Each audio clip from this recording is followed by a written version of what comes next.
Bore নামে টাকা রেখে দিয়েছে। গোনা যদি হয় আমার বোর হবে।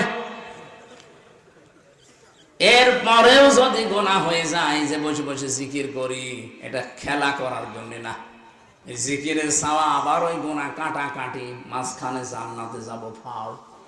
কি ধান্দায় আছে দেখেছি? এরকম ধান্দা মাছ মানুষ বগুড়ায় নেই। যারা এই যে টাকা ছেড়ে রাখেন, টাকা আসে, আর কিছু না হোক আপনার মায়ের সাথে জেনা করার গোনা হচ্ছে, এটা কি বিশ্বাস করে নাকি আমি বানালাম? হাদিস কোরআনে কারিমে সূরা বাকারার ভেতরে আছে, যারা সুদ খায় তাদেরকে শয়তান এরকম মাসাহ করে দেয়। সুদ খায় যারা, কিয়ামতের দিন যখন দাঁড়াবে তারা মহাবিষ্ট হয়ে দাঁড়াবে, মনে হবে ওদেরকে কেউ যেন ছুঁয়ে দিয়েছে। মানুষের শরীরে যখন অজানা একটা স্পর্শ আসে, ওই মানুষটা কিন্তু অন্যরকম হয়ে যায়। কিয়ামতের দিন শয়তান ওদের শরীরের ভেতরে মাসাহ করে দেবে। আল্লাযীনা ইয়াকুলুনার রিবা ওয়া ইয়াকুমুনা ইল্লা কামা ইয়াকুমুল্লাযী ইয়াতাখাব্বাতুহু শাইতানু মিনাল মাস। ইলা আখিরি আয়াত। রব্বুল আলামিন বলেন, দুনিয়াতে যারা সুদ খায় তাদের দৃষ্টান্ত জানেন, কিয়ামতের দিন তাদেরকে বিশাল বিশাল শিকল দিয়ে বেঁধে ফেরেশতারা নিয়ে আসবে। আয়াতটা পড়ার ব্যাখ্যা করার পরে আমার মনে হয় বাংলাদেশে বহু মানুষ এরকম আছে যারা কিয়ামতে 70 গজ শিকল দিয়ে তাদেরকে ময়দানে নিয়ে আসা হবে। এরকম মানুষ এই জেলায় নেই। আমরা আশা করছি আজকের এই বয়ান শোনার পর মনের ভেতরে যদি একটু প্রতিক্রিয়া সৃষ্টি হয়, বাড়ি যাওয়ার পরে সিদ্ধান্ত নিয়ে নেবেন, টাকা চাই ছেড়ে রেখেছি, জীবনে এই টাকার আর লাভ নেব না, আমি আল্লাহর ভয়ে ছেড়ে দিলাম। কারা কারা ছেড়ে দিতে পারবেন হাত তোলেন তো। হ্যাঁ, তোলেন তোলেন। বহু মানুষ এলাকায় চলছে ব্যবসায়, আলহামদুলিল্লাহ। ঠিক আছে ভাই, আশা করছি আপনি ছেড়ে দেবেন।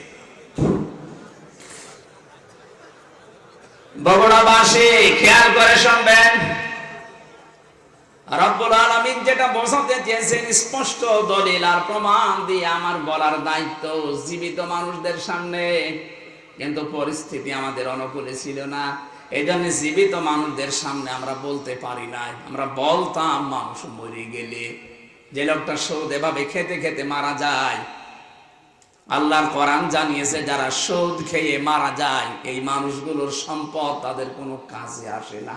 ইয়ামহাকুল্লাহুর রিবা ওয়া ইউরবিস সাদাকাত। আল্লাহ বলেন, আমি সুদকে, হারাম কামাইকে ধ্বংস করি, আর বৈধ যেগুলো যাকাতের মাধ্যমে আসে, যারা সাদকা করবে এদের এইগুলো আমি আল্লাহ বৃদ্ধি করি।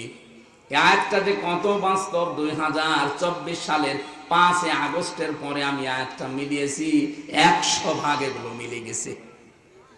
আর যারা সুদের টাকা নিয়ে, ঘুষের টাকা নিয়ে, মানুষকে মিথ্যা মামলা দিয়ে বিপদে ফেলে তার কাছ থেকে অবৈধভাবে টাকা ইনকাম করেছে, কত কোটি কোটি টাকার মালিক ছিল তারা বলেন, 5 তারিখের পরে তাদের সবগুলো হাতছাড়া হয়ে গেছে।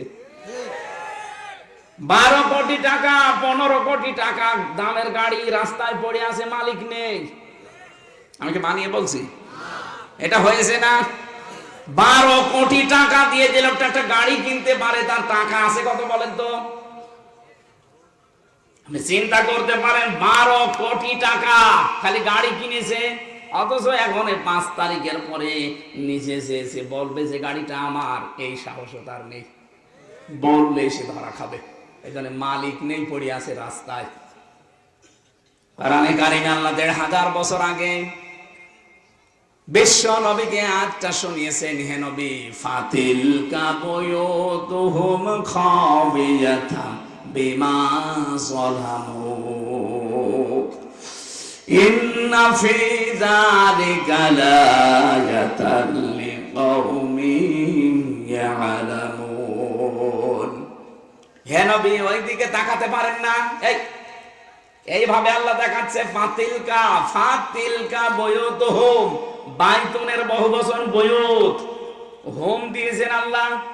আল্লাহ যেন তার কুদরতের আঙ্গুল এভাবে ইশারা দিয়ে নবীকে বলছে, হে নবী, তাকাতে পারেন না ওইদিকে? ওই যে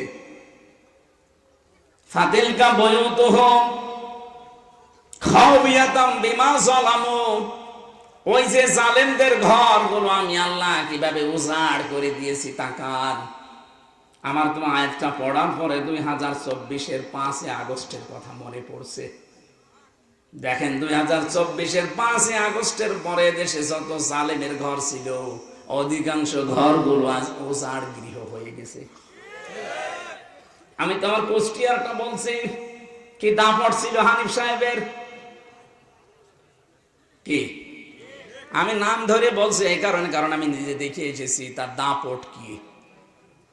খুলনা বিভাগের 10টা জেলায় আমার একটা দিনও ঢুকতে দেয়নি, কথাও বলতে দেয়নি। কি দাপট নিয়ে চলতো। মনে শুধু হাসিনার আত্মীয়, এই কারণে এত দাপট ছিল। এদেশের 3 নাম্বার পজিশনে চলে গিয়েছিল, অথচ এই 5 তারিখের পরে দেড়টার সময় যিনি পালিয়েছে, বিকাল 5টা বাজতে বাজতে তার বাড়ির একটা ইটও আর নেই, সব খুলে নিয়ে চলে গেছে। আমার তো এই আয়াতের দিকে তাকিয়ে মনে হচ্ছে আল্লাহ মনে হয় হানিফ সাহেবের নামে আয়াতটা নাযিল করেছে। ফাতিলকা বুয়ুতুহুম, হে নবী আপনি একটু তাকান, খাওয়ায়াতাম বিমা যালামু, এদের এই জুলুমের কারণে এই ঘরগুলোর দিকে তাকান, কি অবস্থা করেছি। বিরানহীন বানিয়ে দিয়েছি, বিরান ভূমি বানিয়ে দিয়েছি, মনে হচ্ছে এখন ওইটা জাতীয় টয়লেট। আমার মনে হয় সমস্ত জায়গায় 3 মাসের ব্যবধানে যে অবস্থা, ভূত পেতনি থাকতেও ভয় পায় না। অথচ কয়েকদিন আগে ওখানে দুর্বিসন্ধি চলতো যে কার বিরুদ্ধে মামলা দেওয়া যায়। বাংলাদেশে যত জালেমের ঘর ছিল এই আয়াতের সাথে মিলিয়ে আমি দেখেছি প্রত্যেকটাই মিলে যাচ্ছে। সর্বোচ্চ ঘর যেটা ধানমন্ডিতে আপনি তাকান, কত দাপট চলতো সেখানে, কত জাঁকজমক, অনেকে গিয়ে সোমা কিন্তু আবেগে। অথচ 3 মাসের ব্যবধানে কালকে পেপারে দিয়েছে ও ঘরটা এখন উজাড় গৃহ, জনমানব শূন্য। 3 মাসে এমন অবস্থা। 3 বছর যেতে দেন, আবু জেহেলের বাড়ি যদি ইন্টারন্যাশনাল পায়খানা হতে পারে, জালেমদের যে সমস্ত জায়গাতে জুলুম অত্যাচার নির্যাতনের জন্য আয়না ঘর বানিয়েছে, টর্চার সেল বানিয়েছে, গোপন ঘর বানিয়ে মানুষকে নিয়ে পিটাতো, এই জায়গাগুলো আমার আল্লাহ এই দুনিয়াতে মানুষের সামনে দেখাবে, এগুলো জাতীয় টয়লেট হয়ে যাবে। খাওয়ায়াতান শব্দের শাব্দিক অর্থ হচ্ছে ভয়ঙ্কর ভাবে আমি আল্লাহ উপস্থাপন করবো এই বাড়িগুলোকে, এই ঘরগুলোকে। কারণ কি, বিমা যালামু, এখানে বসে বসে জালেমরা সিদ্ধান্ত নিত। এখান থেকে একটু চিন্তা ভাবনা আসেন আপনার, এই জালেমদের ঘর বাড়িগুলো যদি আজ এই অবস্থা হয়ে যায় মাত্র কয়েকদিনের ব্যবধানে, আগামীতে কোনো মানুষ যদি চেয়ারে বসে আবার এই জালেমদের মতো আচরণ করে, তাদের বাড়ি ঘর আল্লাহ এরকম বিরান ভূমি বানিয়ে দিতে পারে। আমি তো বাস্তব ওয়াজ করছি। কুষ্টিয়ার একজনের নাম বললাম, কয়েকদিন আগে দিনাজপুরে গিয়েছিলাম, কি দাপট তার বাড়ি এখন পর্যন্ত মনে হচ্ছে শয়তানের ঘর হয়ে গেছে। এই জন্য আমাদের শিক্ষা নেওয়া আজকে উচিত। অনেকে কিন্তু এখনো পর্যন্ত এ ধান্দায় আছে, আগে চেয়ারে বসি দেখেন কি করি। আপনি যদি আবার ওই জালেমদের মতো আরম্ভ করেন, আপনাকেও ইতিহাস নিন্দিত ঘৃণিত ওই হিটলারের মতো, চেঙ্গিস খানের মতো, বিশেষ করে যারা জালেম তাদেরকে যেভাবে চিহ্নিত করে রেখেছে ইতিহাস, আপনাকেও করে রাখবে। ইয়াজিদ, কি সুন্দর নাম, অথচ এই নামটাকে আল্লাহ ঘৃণিত করে দিয়েছে, গালি বানিয়ে দিয়েছে। কোন হিন্দুকে যদি বলেন ভাই ছেলে হয়েছে ইয়াজিদ রাখেন, ও বলবে ইয়ার কি করে, ইয়াজিদ একটা নাম নাকি, ও তো একটা গালি, কথা বলে না কেন? অথচ নামটা কত সুন্দর, ইয়াজিদ। এত সুন্দর নামকে যদি আল্লাহ জুলুম করার কারণে ঘৃণিত বানিয়ে দিতে পারে, আপনার নাম যতই সুন্দর হোক, যুগের আবর্তনে কালের বিবর্তনে দেখবেন ইতিহাস আপনাকে ঘৃণিত করে দিয়েছে। এ দুনিয়ায় শয়তানও আপনার নাম রাখতে রাজি হবে না। এই জন্য থামেন, কারো জীবনে জুলুম এসে না যায়। এজন্য অবৈধ ইনকামের টাকা পয়সা ছাড়া এতদিন রেখে গেছেন, দুইটা ক্ষতি হবে আপনার। কোরআনে কারীমের ব্যাখ্যা জানাচ্ছে, যারা অবৈধভাবে উপায় করেন, এই অবৈধ সম্পদ আল্লাহ আপনাকে ভোগ করতে দেবে না। দরবেশের কত টাকা আপনি জানেন?